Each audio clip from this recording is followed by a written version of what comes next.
Present बा अलबेला music विकास। आप सुन रहे हैं बंसीधर को।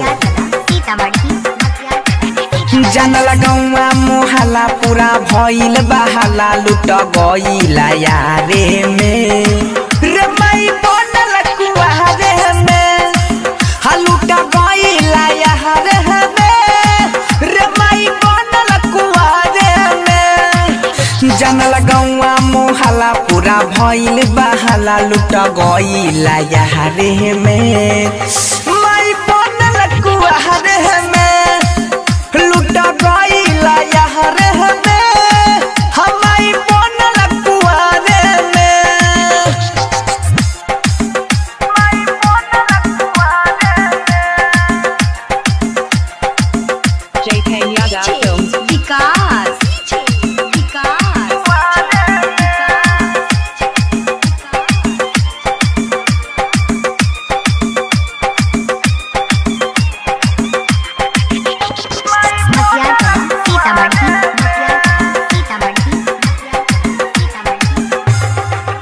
हरे मम्मी पापा के इज्जतिया माटी में ही हो मिलैलस।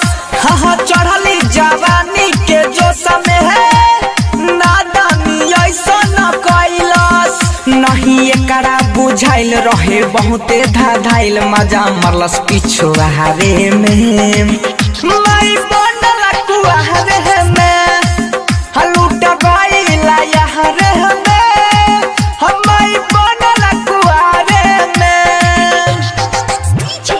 विकास JK Yadav Films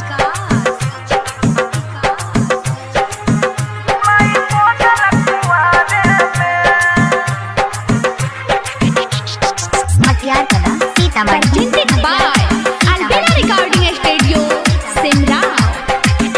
हरे चुपे चोरी मिले यार से है शक भइल एकरा विचार से माजा में साजा भेटाई मार भइल भाई पटीदार से।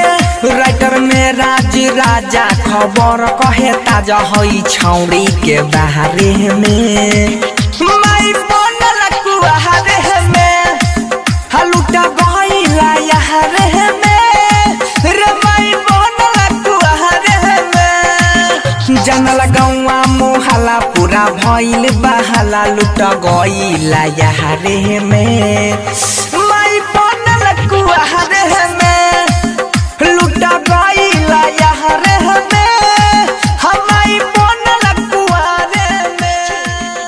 JK Yadav Films